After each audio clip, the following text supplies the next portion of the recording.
que hace es, si el tercero construye las cosas, construye el universo, el segundo lo preserva y lo conserva, pero el primer rayo lo destruye, lo disuelve, para que de nuevo comience otra nueva creación, sea cósmica, solar o planetaria. Este construye, este conserva, y cuando ya no es necesario, porque ha cumplido su propósito, el primer rayo, que es el rayo en relación con la muerte, la renovación, destruye las cosas, el universo, destruye el cuerpo, una apariencia, para que de nuevo la vida continúe en ese proceso de aprendizaje eterno y continuo. Por tanto, el ser humano es la unión de estos tres fuegos. Tiene el ser humano un triple vehículo, un triple abrigo, para entendernos, una triple vestimenta, a través de los cuales el alma humana expresa o intenta expresar lo que ella es. Eso es la personalidad, lo que llamamos el cuerpo, pero es, de hecho, la personalidad, el cáliz que vimos ayer. El cáliz. Además de ese fuego, que es el que alimenta y nutre los tres cuerpos, el ser humano es un alma, que es relativamente inmortal, porque como vimos ayer, también llega un día, una vida, en la vida de un ser humano en el que la propia alma también literalmente desaparece, se quema. Se quema, ¿por qué?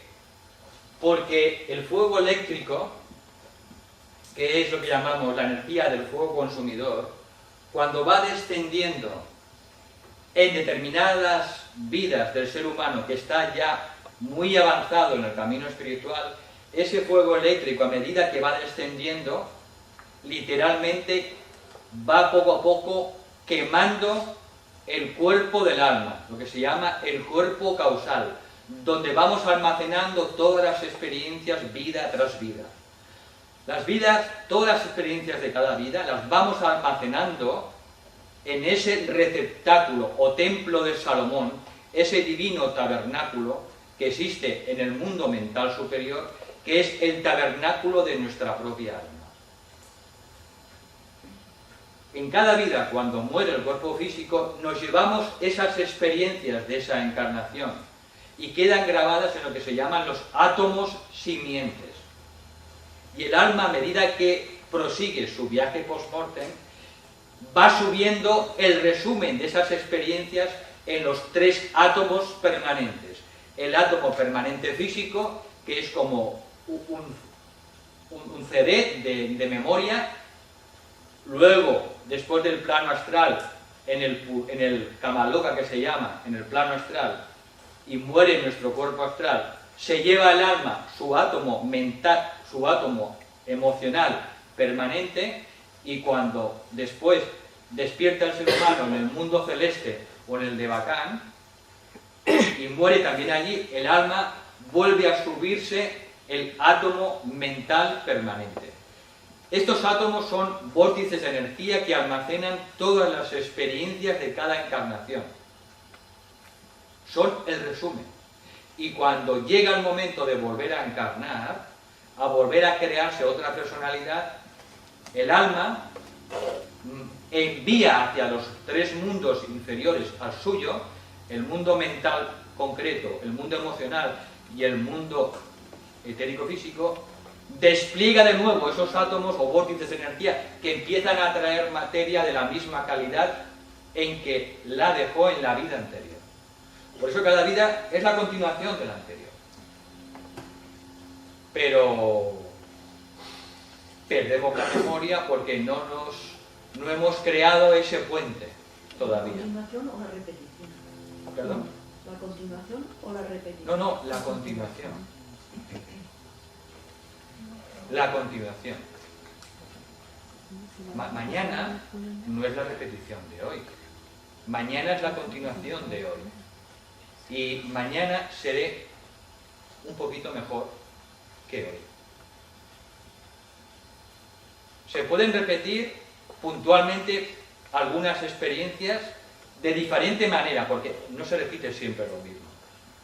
Pero esa repetición nos va llevando, puntual de experiencias, nos va elevando día tras día en un movimiento de espiral, que es el movimiento de evolución universal, que es la espiral. Por tanto, no repetimos las experiencias, no las repetimos. Puntualmente sí, alguna, pero siempre es la continuación del día anterior, como el día de hoy es la continuación de ayer y mañana es la continuación del día de hoy. Y eso se da en todas las escalas, por la ley de analogía.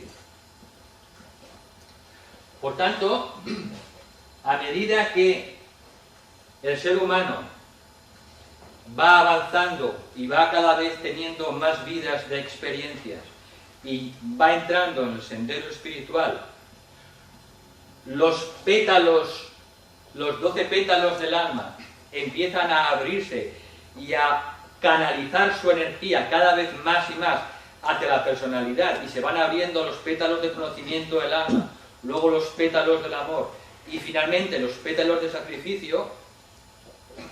Aquello que somos en lo más profundo, que es lo que se llama la chispa divina o la mónada humana, la chispa de Dios mismo, empieza a canalizar su energía, que es fuego eléctrico, o llamado Foat en las escrituras esotéricas, y este fuego de Foat empieza a descender a través de esa alma que ya está madura, que ha abierto sus pétalos, y en un momento dado, en la cuarta iniciación, que es un estado de consciencia muy elevado, el de adepto o el de adepta, ese fuego eléctrico quema literalmente el cuerpo del alma, el templo de Salomón, que ha estado custodiando y protegiendo un ser sublime, excepcional, un maestro en su propio nivel, que acabó su etapa de perfección humana hace ya cientos de millones de años, que es lo que llamamos el ángel solar o el Pitri Agnisvata. En ese momento, ese ser queda liberado de su sacrificio con nosotros. El iniciado, la iniciada, ve cara a cara a su ángel solar, siente un agradecimiento que no tiene palabras, porque se ha ligado voluntariamente con cada uno de nosotros. Ya hace 18 millones de años, cuando éramos animales, y termina su voto de servicio y de sacrificio con cada uno de nosotros. Ese ángel solar no cambia jamás. Cuando alcanzamos el adeptado, termina su misión y queda liberado de su compromiso que en su día hizo con el logo solar, con el Señor de todo el sistema solar. Por eso se le llaman ángeles solares, porque vienen del mismo corazón del logo solar. Son seres de una talla espiritual indescriptible. Son seres más elevados que los maestros de la jerarquía. Porque los maestros de la jerarquía, muchos alcanzaron ese estatus, esa altura espiritual, pues hace algunos miles de años. Pero es que ellos hace cientos de millones de años que alcanzaron ya la estatura de maestros. Pero como la mónada es tan elevada, tan sutil, tan radiante, y no puede hacer contacto con la materia más densa, la materia inerte de un cuerpo humano, necesita un mediador, alguien que haga de puente, que enganche con una mano la mónada y con otra el cuerpo, a través del alma, que hace de intermediario. Esa es la función de los ángeles solares. Son los divinos intermediarios, para que lo más alto, lo más elevado que somos, algo indescriptible, pueda unirse con lo más denso, para que el espíritu y la materia se unan. Y para hacer ese puente se necesitan ayudantes. Nuestra alma no lo puede hacer, porque todavía es infantil, es como un niño, necesita crecer. Y cuando el niño, hablando a nivel de evolución espiritual, ya ha crecido y se ha transformado en un adulto, puede encargarse él mismo de hacer el trabajo. Y tenemos el ejemplo, pues, como padres o como madres, con nuestros hijos o con nuestras hijas. Al principio, cuando son pequeños, nos necesitan. La madre tiene que amamantarlos porque si no se moriría. Tenemos que cuidarlos, que no se accidenten. Tenemos que vigilarlos, luego protegerlos, darles educación. Sin nuestra ayuda se morirían. No sobrevivirían. Un niño recién nacido no puede sobrevivir sin su padre y sin su madre. Pero cuando el niño se transforma en un adulto, de verdad, entonces los padres ya no son necesarios. Dejan de ser necesarios. Pues lo mismo ocurre con el ángel solar. Y este proceso en el que se va finalmente en ese nivel evolutivo del ser humano, se quema literalmente el cuerpo del alma donde hemos almacenado las miles y miles de experiencias, millones de experiencias, de miles y miles de encarnaciones. Literalmente eso se quema literalmente por el descenso del fuego eléctrico. Y esa es, en pocas palabras, la evolución humana. Ir desde el reino animal, el tercero, hasta el camino, hasta la entrada en el quinto reino de la naturaleza, el reino de la jerarquía o el reino dérico o angélico. Y en ese estado el ser humano, cuando entra en ese estado por la propia evolución de miles y cientos de miles de encarnaciones, deja de ser un ser humano. Podrá tener apariencia humana, pero ya no es mucho más que un ser humano. Hay seres humanos que llegan a ese nivel y no todos, por supuesto, se quedan aquí en la Tierra, en la jerarquía. En la jerarquía se dice que solo hay sitio, como en una universidad, para 63 maestros, con mayúsculas. Hablamos de maestros con mayúsculas, no con minúsculas. Porque en Oriente se llama maestro o gurú a una persona que está más avanzada que nosotros en el camino espiritual. Y se le da la acepción de maestro. En ese sentido, un hermano más avanzado que nosotros y por tanto le debemos respeto. Pero maestro con mayúsculas o maestra con mayúsculas es alguien que técnicamente ha alcanzado la perfección humana y decide escoger uno de los 7 caminos de la evolución superior, suprahumana. Y solo uno de esos 7 caminos consiste en quedarse aquí en el planeta ayudando a los hermanos más pequeños, a los hermanos menores. La mayoría de esos 6 caminos restantes no se quedan aquí. Esto lo podéis encontrar en el Tratado sobre el Fuego Cósmico, en el que el maestro tibetano habla de los 7 caminos de la evolución superior, cuando el ser humano llega a la perfección humana y se le abren 7 posibilidades. hay algunos seres humanos que entran dentro del mundo angélico para trabajar con los Yan Chuans en la creación y construcción del cosmos o su mantenimiento. Otros se dedican a ayudar a evolucionar a los reinos de la naturaleza, el mineral, el vegetal, el animal.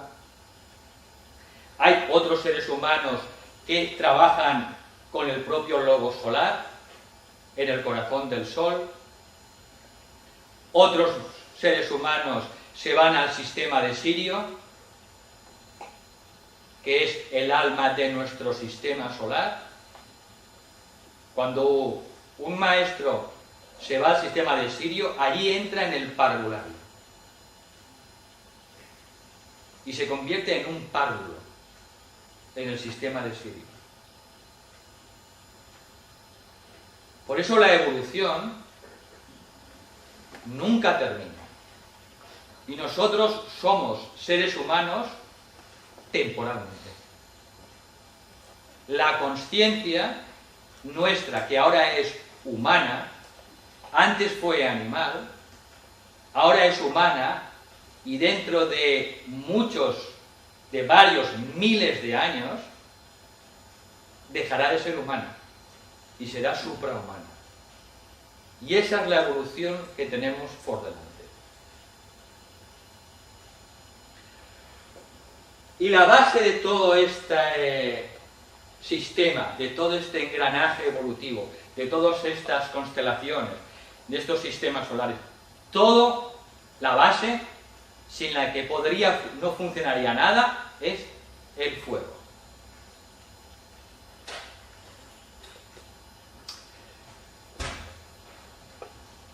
Hoy se trata de hacer algunas prácticas, porque ya hemos dicho que lo único que nos vamos a llevar de esta vida y que luego formará parte de nuestro ser, de nuestras capacidades, es la experiencia. Los conocimientos no pasan de vida en vida. Eso se pierde con la destrucción del cuerpo mental, igual que se destruye el cuerpo físico. Lo único que permanece es lo que hemos experimentado. Por tanto, vamos a dar otro ejercicio sumamente práctico para empezar a trabajar con el fuego. Sacamos el papelito. Uy, me lo he olvidado. Pues se me lo he olvidado, pero comparta con otros. A lo mejor sobraron. Me gustaría que me aclaras un poquito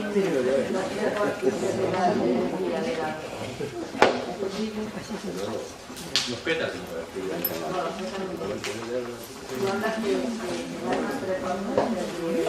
Los átomos permanentes. ¿Alguien se ha olvidado? A mí no se me olvidó, pero si tiene, me da uno para llevárselo a Sara. Uno para Sara. Ay, para Sara. Sí. Para Fernando, que no estuvo allá. Igual, lo comparto. Para Fernando. Para ti. Creo que sobra. Sobran dos.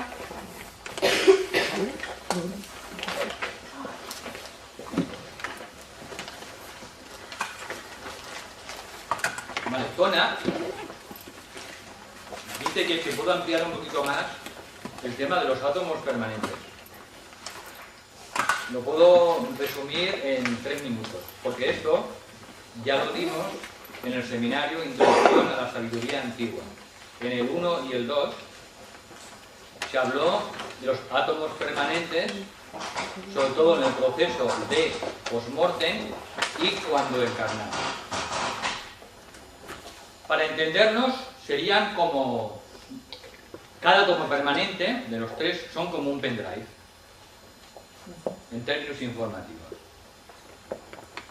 Todo lo que ha vivido el cuerpo físico en esa encarnación determinada se graba en ese pendrive, pero se graba la esencia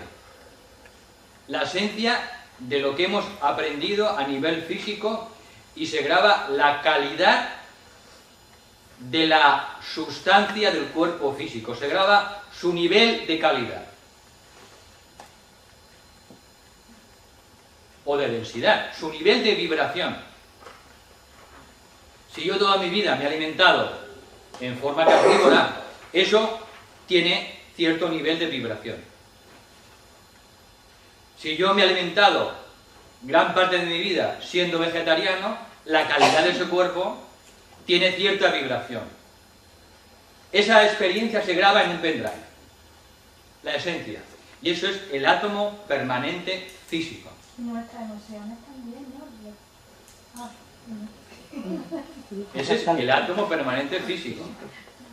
Cuando el ser humano deja el cuerpo físico, el alma empieza a atraer a los átomos permanentes y a los cuerpos que ella ha enviado, que ha creado para manifestarse en los tres mundos. El ser humano, después de morir, en el proceso normal, se despierta en el mundo emocional, lo que se llama el Kama Loka. Los cristianos le llaman el purgatorio, aproximadamente. Pues el ser humano se despierta en uno de los 7 niveles del Kama Loka, de acuerdo a su vibración, puesto que lo semejante atrae a lo semejante, y el ser humano, de acuerdo a la vibración de su cuerpo emocional, se despierta en un lugar con determinadas personas, con determinados contactos, etcétera, etcétera. Os recomiendo encarecidamente, si no la habéis visto, una película que está en el YouTube, portuguesa pero con subtítulos en español, que se llama Nuestro Hogar. Esta película es extraordinaria porque refleja en gran medida lo que sucede realmente cuando el ser humano muere y vive en el mundo del Kama Loka después de la muerte. En el Kama Loka, o en ese mundo emocional, el ser humano vive una serie de tiempo o de años, depende de las emociones o los deseos o las pasiones que tenga, hasta que por falta de actividad de esas emociones o esos deseos, pues el ser humano poco a poco va quitándose de en medio esos deseos. Si yo, un ejemplo, si yo tengo adicción, si yo fumo y siento el mono del tabaco, cuando yo muero, despierto en el mundo astral y yo no puedo fumarme en el mundo astral porque todavía no se han inventado los cigarrillos astrales. Y yo siento el mono. Lo siento muchísimo más fuerte que en el mundo físico. ¿Por qué? Porque de alguna manera el cuerpo físico, biológico, todavía es como un muro que para esas vibraciones astrales. En el mundo astral el ser humano despierta y siente con una gran intensidad las adicciones o ese tipo de sensaciones. Hasta que por falta de no poder fumar, pues al final, y pasar el mono muchos meses, al final el ser humano, bueno, no, mira, se me ha ido el mono ya, ¿ves? Lo he pasado mal, pero ya no tengo mono. Pues aquí, así ocurre con la mayoría de los deseos, de las emociones, que por falta de poder satisfacerlas, al final se van disminuyendo por falta de alimentación y poco a poco van desapareciendo. Y cada ser humano está más tranquilo, más pacífico, y cuando llega a un punto en el que realmente está tranquilo y pacífico, sin apegos, se sume en un sueño, como ocurrió en el mundo físico con la muerte física, y despierta su conciencia en el mundo mental. Deja el cadáver del cuerpo astral, que empieza a descomponerse como se empezó a descomponer el cuerpo físico. Y cada cuerpo, una vez que ha terminado su misión, empieza su descomposición. Son los cadáveres astrales del mundo astral, del Kama Loka. El ser humano se despierta en el mundo mental, lo que se llama el Devacán o el mundo celeste. en el que ya solo hay felicidad. Una felicidad indescriptible. Podéis leer las experiencias de personas que han fallecido, que han vuelto luego, que han resucitado clínicamente y veréis que prácticamente es que nadie quiere volver. ¿Puedes hacer una pregunta? Ah, sí, perdón. Todos están mejor. Todos están mejor. Por tanto, el mundo celeste, ahí solo hay felicidad. Y se van asimilando todas las experiencias de la vida anterior. Y allí cualquier proyecto, cualquier gesto de buena voluntad, cualquier deseo no realizado, cualquier proyecto de crear en Córdoba una casa para gente que no tiene techo, todo eso que no pudimos lograr y realizar en la vida física, en el mundo mental se realiza, se construye, se lleva a efecto, en el mundo mental. Y eso se convertirá luego en potencias, en capacidades en la siguiente vida. Pero eso también tiene un límite, un tiempo. De manera que cuando abandonó el ser humano su estancia en el mundo astral, el resumen de ese cuerpo emocional se queda grabado en el pendrive del átomo permanente emocional. Y el alma se lo lleva. Y cuando llega también de nuevo la muerte del cuerpo mental en el Devacán, en el mundo celeste, ese pendrive correspondiente a la calidad de esa mente, de ese cuerpo mental, se lo lleva el alma a su propio mundo. Y el alma entonces despierta en su propio mundo, que es el mundo mental superior, el mundo causal. En los tres subplanos de sustancia superior del plano mental. Ayer vimos que cada plano mundo tiene 7 grados de sustancia, de calidad, de más densidad a menos densidad. Nuestra alma está ubicada, tal como la relatan los grandes sabios y sabias en sus experiencias, está ubicada en el mundo mental superior, en el que solo hay, por supuesto, felicidad, no hay enfermedades, no hay sufrimiento. Todo está desde el plano del alma hacia abajo. Entonces el alma despierta en su propio mundo,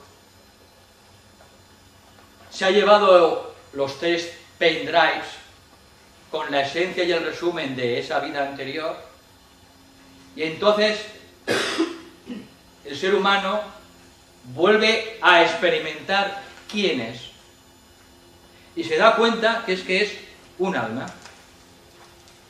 Un alma, digamos, relativamente inmortal, pero es un alma. Y entonces empieza a decir, caramba, si me hubiera acordado, pues habría perdido menos tiempo. A ver si en la próxima vida pues me puedo acordar un poco más de quién soy. Entonces empieza a diseñar su siguiente encarnación, después de un tiempo de ese estado de felicidad espiritual. Pero como todavía no ha llegado esa alma infantil al estado de adulto, pues tiene que seguir aprendiendo nuevas experiencias. Entonces traza su plan, el plan del alma, el propósito del alma, y lo traza en su propio mundo. Y entonces empieza a decir, ¿qué necesito aprender en esta siguiente encarnación? No todo lo que tengo que aprender hasta llegar a ser perfecta o perfecto, no. En esta siguiente encarnación, para seguir completando mi proceso evolutivo y de crecimiento espiritual, ¿qué necesito aprender? ¿Con qué padres, en qué familia tengo que nacer? ¿Con quién tengo que tener una amistad muy profunda? ¿Con cuál va a ser mi pareja? ¿Qué enfermedad importante voy a tener? ¿Qué tara hereditaria necesito o no para aprender ciertas cosas? Y el plan, el alma traza su plan. De hecho, Paqui me dijo, oye, he encontrado un libro que me ha entusiasmado porque me ha dado claves y revelaciones sobre el plan del alma. ¿Cómo se llama? El plan de tu alma. Yo no lo he leído porque tengo muchísimas cosas por estudiar, no tengo mucho tiempo, pero ojeándolo me ha parecido un libro muy interesante, muy clarificador y muy iluminado. Se llama El plan de tu alma y no sé el autor. Pues ponte de pie. Oiga, Se lo envié a todos por correo. es igual, mujer. Dilo otra vez. ¿Ves? No, Mira. te lo he mandado. ¿Ves? Porque yo no tengo tu correo, Dori. Aquí, aquí, porque se lo has enviado. ¿Qué? ¿Cuándo? ¿Qué? Pero no se ve. Qué broma, venga. Informa del libro. No, el libro sí es cierto, lo pasé a la mayoría que están aquí. Me lo envió Pepa, me lo recibí de Pepa Márquez, que recibo de ella cosas muy interesantes. Yo lo que y para mí fue muy revelador y lo reenvié a todos. Y hay un segundo libro, que ahora mismo no me acuerdo. El don de tu alma. El don de tu alma, eso. Habla de ese don con el que venimos y el que debemos de aprovechar para aprovechar mejor el tiempo y con el que nos vamos a sentir más felices desarrollándolo. Es un estudio que hace una persona donde el plan de su alma, el plan que trazó su alma fue precisamente el dar a conocer esto a mí, el escribir ese libro. Por eso antes de escribirlo lo pasó muy mal, estuvo un tiempo pasándolo muy mal y contactó con personas canalizadoras donde se ven casos prácticos de personas a las que se ofrecen, lo tienen a través de los periódicos, de los medios de comunicación, personas que se ofrecen que quieran participar en ese estudio.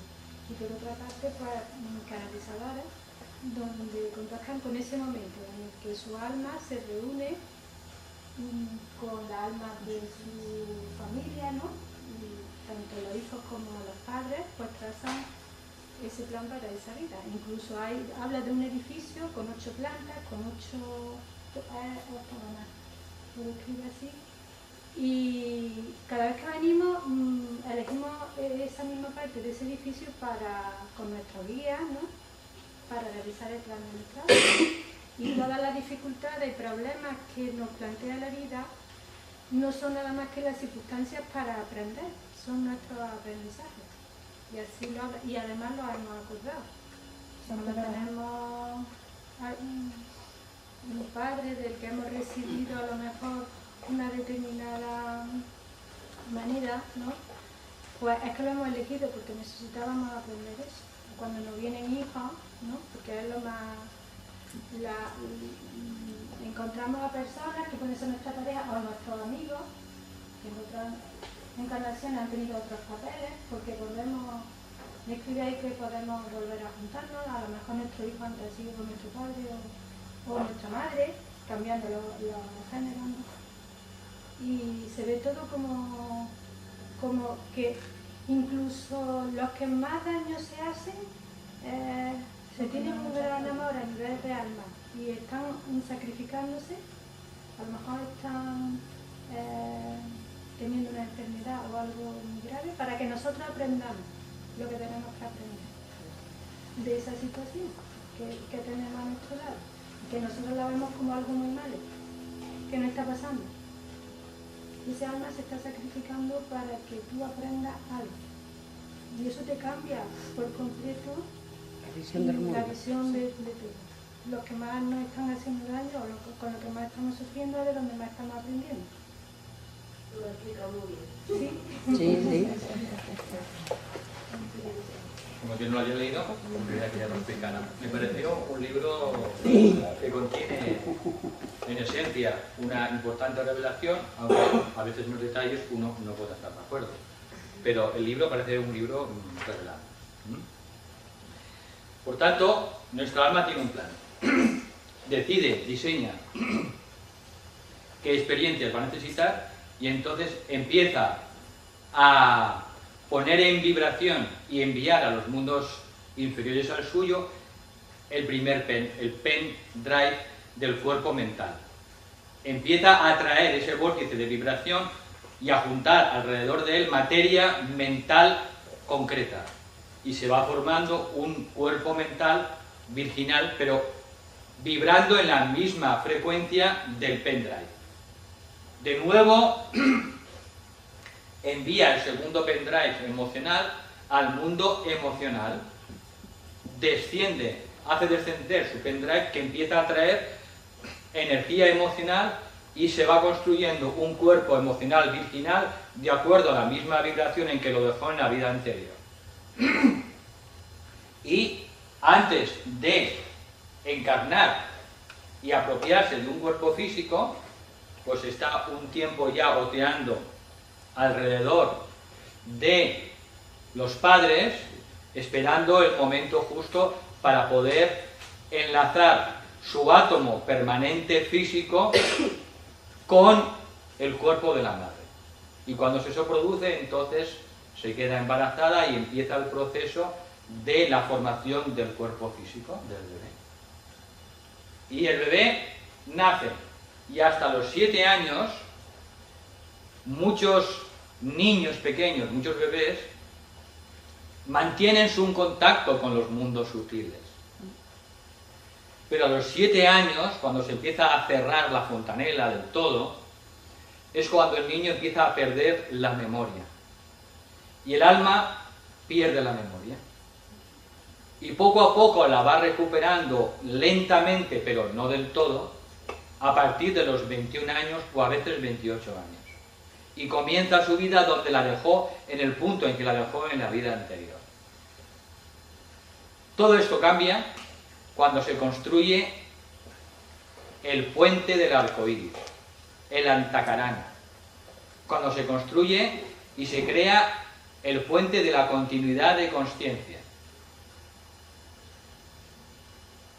en el que ya a partir de ese momento se recuerda lo que hemos hecho en cada vida y se va recordando vida tras vida lo que hemos hecho, quién hemos sido, nuestro propósito, nuestra misión.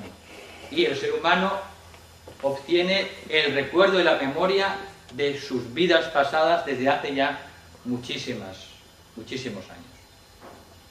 Voy a ver si me acuerdo de la pregunta. ¿En qué plano consideras tú cuando un ser humano abandona el cuerpo? ¿En qué plano está si no reconoce a la familia? En abandonarlo, y en qué plano está y en qué situación está. Cuando no reconoce... No reconoce a la familia. ¿Antes de morirse? No, muerto. Ah, una vez muerto no reconoce. Vamos a ver. Pero muerto, Se muere, sale, y el cuerpo, o sea, el espíritu abandona el cuerpo. ¿En qué estado está y en qué plano está? Porque a él no, ese espíritu no reconoce a la familia. Vamos a ver. Yo mañana no me puedo despertar y haberme olvidado de mi familia. Yo mañana me despertaré y sabré quién es mi mujer, quién es mi hija, quiénes son mis padres, quién es mi hermano. La muerte no nos cambia. No nos cambia en absoluto. Somos los mismos que éramos, solo que tenemos cada vez un traje menos denso. Pero nosotros tenemos la misma memoria, los mismos recuerdos, los mismos afectos después de morir. Los mismos. Por tanto, después de morir, recordamos, tenemos los mismos afectos, el mismo amor por los seres queridos. Lo mismo tenemos. ¿De acuerdo? Tenemos que ver el ejemplo en la vida diaria, en analogía de la vida diaria. Porque morir es como dormir. No es diferente morir que dormir. Es exactamente lo mismo. Solo que cada noche cuando dormimos, el hilo de consciencia lo desanclamos del cerebro y sigue funcionando el hilo de vida en el corazón.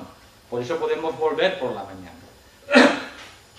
En la muerte ocurre que, además del hilo de consciencia que desanclamos cada noche, en el momento de morir, el alma desancla también el hilo de vida del corazón. Y entonces deja de bombear la vida al cuerpo y el cuerpo empieza a desintegrarse y a descomponerse.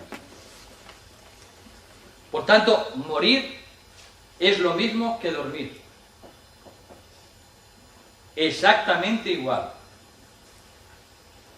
Cuando el ser humano va recobrando y va entrando en los estados de la continuidad de la consciencia, lentamente empieza a recordar qué es lo que hace por las noches. Y cuando el ser humano llega a ese punto de evolución espiritual, que recuerda ya lo que hace cada noche, cuando se despierta, significa que ha creado ese puente de la continuidad de consciencia y una vez creado ese puente empezará a recordar lo que ha hecho en la vida anterior después de morir. Por tanto, la muerte no nos cambia. No somos mejores. Solo que ya no tenemos un cuerpo de densidad tan material, que es el físico, de materia tan pesada. Luego nos desembarazamos de un cuerpo emocional, nos quitamos luego un cuerpo mental de pensamientos y finalmente el alma comprueba que siempre ha sido ella misma, que somos el alma. Esa es la historia del viaje del ser humano, lo que se llama el viaje post-mortem, después de morir, y el viaje del renacimiento. Y en ese ciclo de viaje hasta el alma y de nuevo en el viaje de la reencarnación, pues es el ciclo de vidas y muertes en el que el ser humano va cada vez teniendo más y más y más experiencias y va ganando cada vez más y más en evolución. Y ese es nuestro viaje. Por tanto, no penséis, la muerte no nos hace mejores, ni nos cambia, somos los mismos. Nos vemos con la gente y nos reunimos y trabajamos con la misma gente que nos reunimos en la vida cotidiana por las noches. No somos más santos ni más santas. Hacemos lo mismo. Tenemos las mismas afinidades. Solo que por las noches, pues continuamos y profundizamos en los intereses que tenemos ahora. Por eso, la mayoría de los buscadores y buscadoras de la verdad, por la noche asisten a formación, a cursos, a seminarios, a universidades, que tratan sobre los temas espirituales y los temas ocultos. Y a veces, pues, podemos tener la bendición de acordarnos de una de esas clases, o despertarnos por la mañana sabiendo que nos han instruido. Pero esas instrucciones se quedan en el inconsciente, de momento, por ahora. Pero al ir a una clase, o un seminario, una conferencia, alguien puede decir, caramba, esto yo nunca lo había oído y esto lo tengo clarísimo, es que yo es lo que siento. Y uno lo reconoce, porque ya lo lleva dentro. Y es lo que ha aprendido por las noches en su formación espiritual. Por tanto, por las noches en el mundo astral hay escuelas. Esto es un reflejo de las escuelas nocturnas. ¿No hemos dicho que el cuerpo es un reflejo de lo sutil? Pues esto y todos los seminarios sobre espiritualidad son un reflejo de lo que ya está ocurriendo y está sucediendo en los planos ocultos, en el mundo astral. Y ahí recibimos una formación mucho más intensa que la que podemos recibir aquí, en el mundo físico.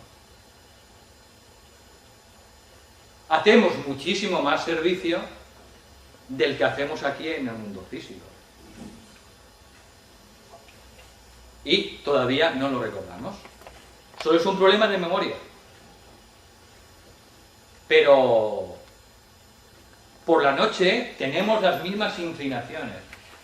Nos reunimos con la misma gente con la que tenemos afinidad. Si aquí no vamos a ciertos lugares, luego en el mundo astral tampoco vamos, porque no nos reunimos, porque lo semejante atrae a lo semejante.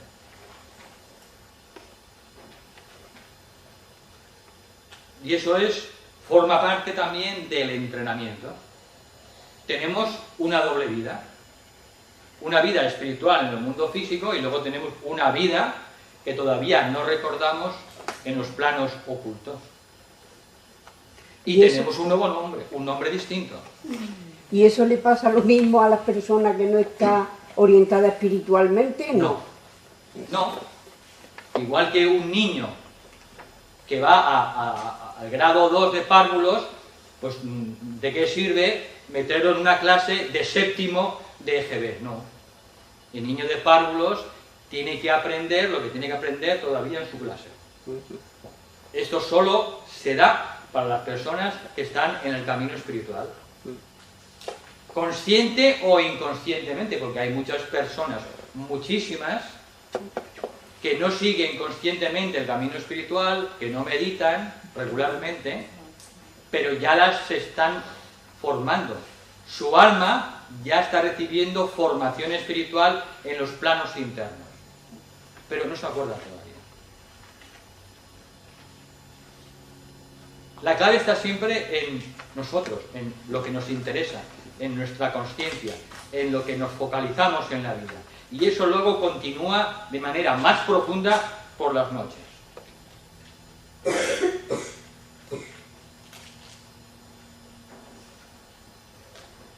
Todo el mundo tenemos un guía, un instructor. Todos, sin excepción. En el plano oculto, todos. A nadie que busca la luz se le deja abandonar. Jamás. Otro problema es la memoria, que eso es otro tema distinto. Pero quien tiene interés sincero en autotransformarse, en ser mejor persona, en trabajar por el bien, por la luz, esa persona automáticamente tiene un guía siempre que está a su lado en los planos internos. Siempre. Y es un proceso gradual y que dura muchas vidas. Esto no hablamos de una sola vida, hablamos de bastantes vidas. Pero es un proceso continuo, que lenta y gradualmente nos va llevando cada vez más cerca a la perfección humana.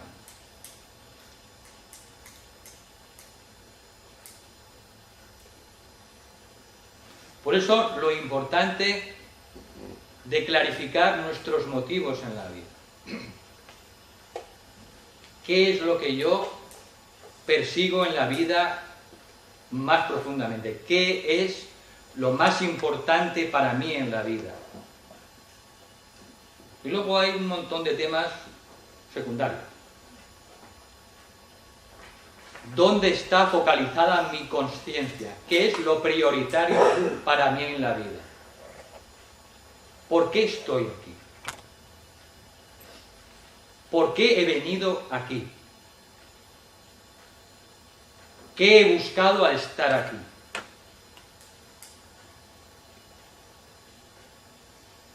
Esas son preguntas. Porque las preguntas atraen las respuestas más profundas de nuestro corazón.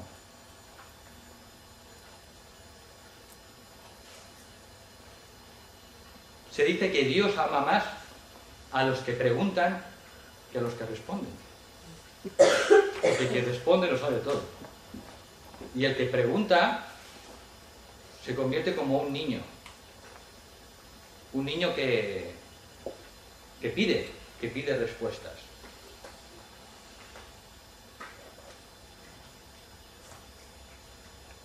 Por eso esas preguntas nos las tenemos que hacer. Porque cada pregunta nos abre una puerta.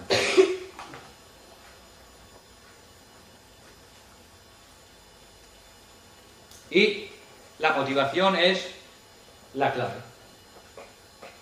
Averiguar qué buscamos. ¿Qué es lo más importante para nosotros? Y veremos que con el paso del tiempo, con el paso de los años, eso que es lo más importante que buscamos también va cambiando. Se va haciendo cada vez más sutil. Y esas son las preguntas que van obteniendo respuesta a lo largo de la vida espiritual de un buscador o de una buscadora.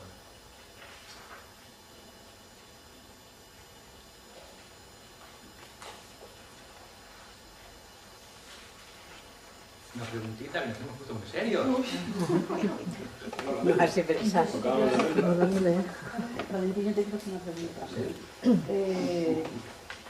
Que tengo una duda y no sé si me la puedes aclarar. Sí. Cuando intento canalizar mis emociones, porque evidentemente las tengo, se desprende una calor interna muy, muy fuerte, donde hay veces que, bueno, que sé más o menos, ¿no? Pero yo quiero que me aclare ese punto, ¿no? ¿Cómo debo de canalizar esa calor tan potente que recorre toda mi columna, pero además se me extiende por todo el cuerpo?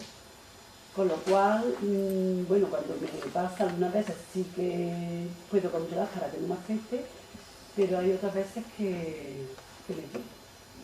Y entonces no sé si me puede aportar algo para que yo pueda trabajar. Bueno, ese tipo de experiencias no tienen demasiada importancia. Lo que tenemos que hacer es irlas anotando en un diario espiritual, porque nos irán aportando cierta información. Si eso pasa, tú lo anotas en tu diario espiritual, que es obligatorio tener, y pasas página.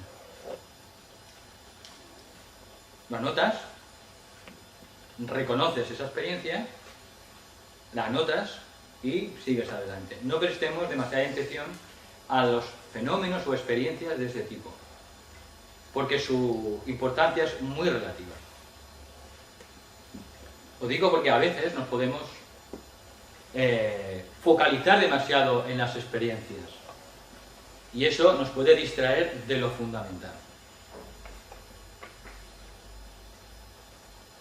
¿Me explico?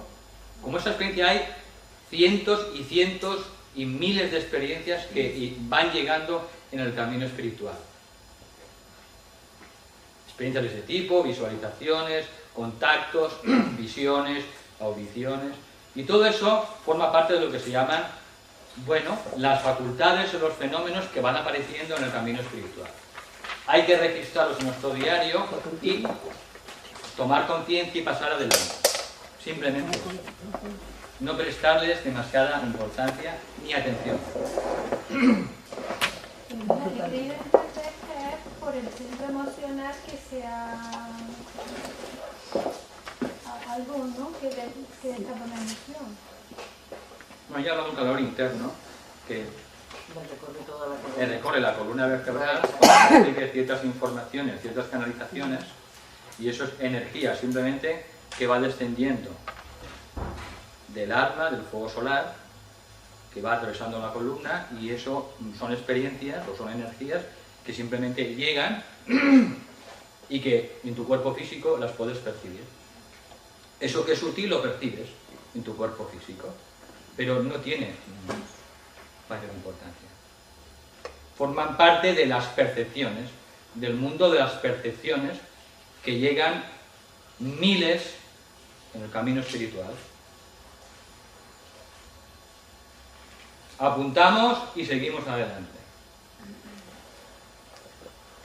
Eso sí, apuntarlas, porque dentro de unos años nos acordaréis.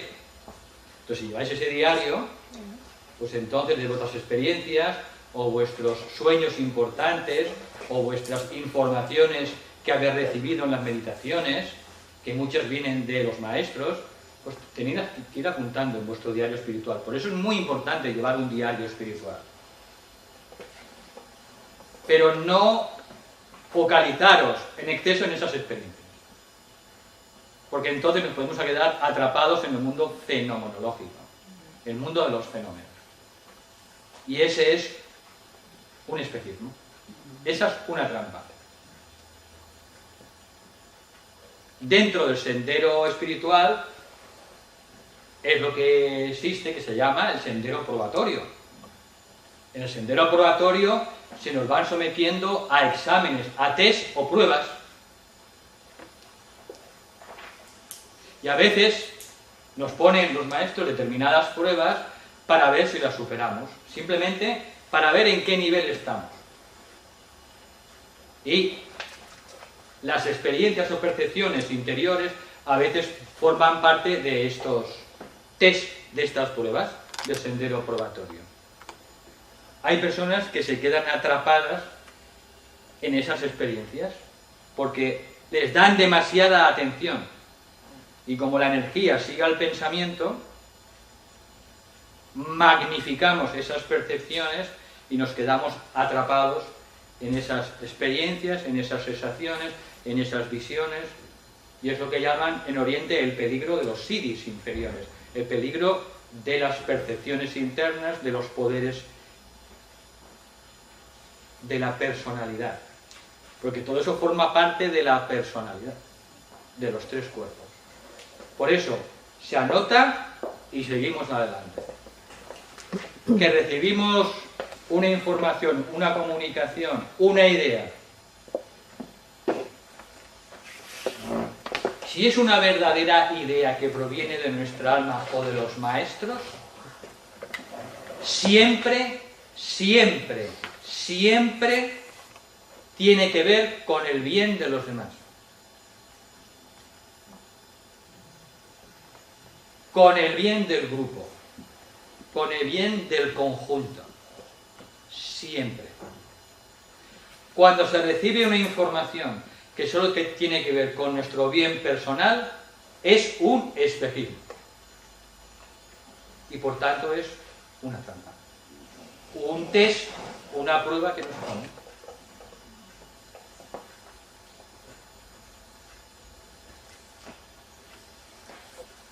Es lo que hay, como diría Fernando.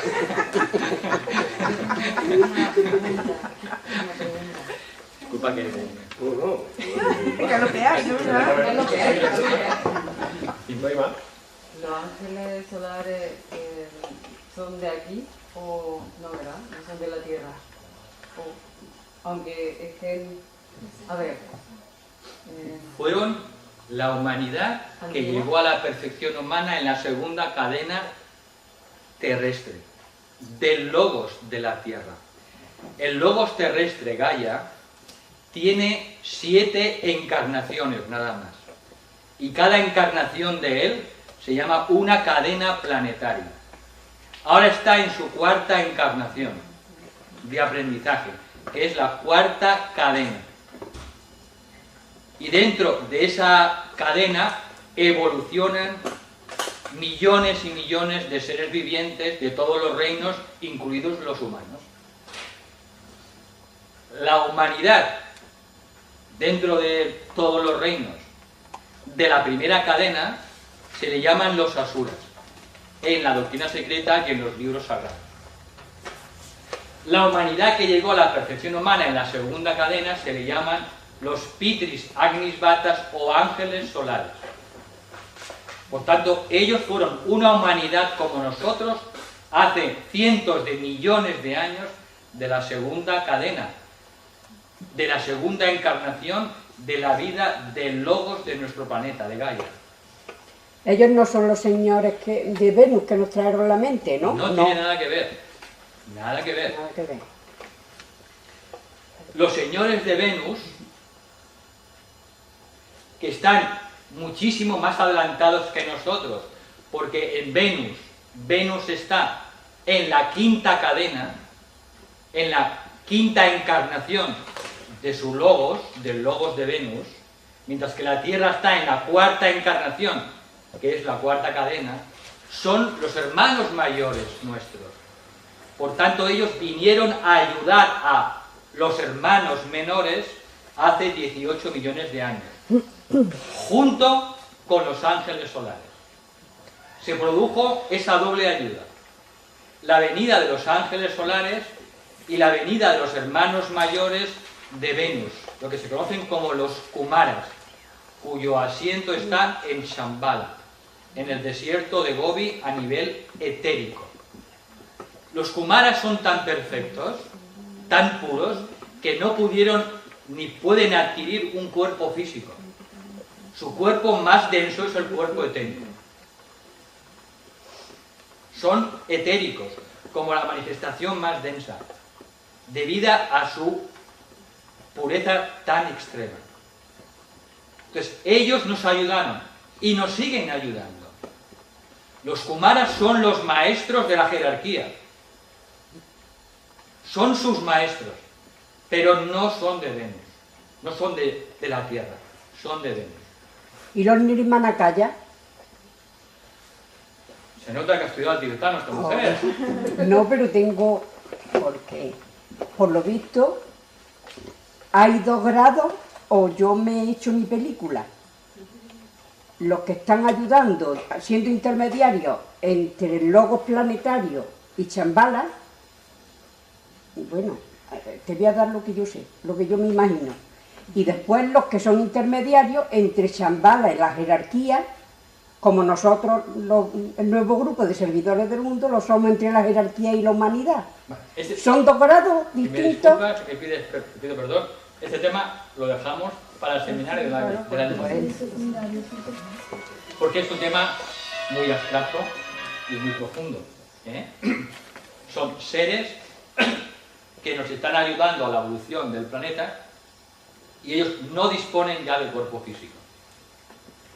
Es la diferencia entre los Nirmanakayas y los maestros. No disponen ya de cuerpo físico.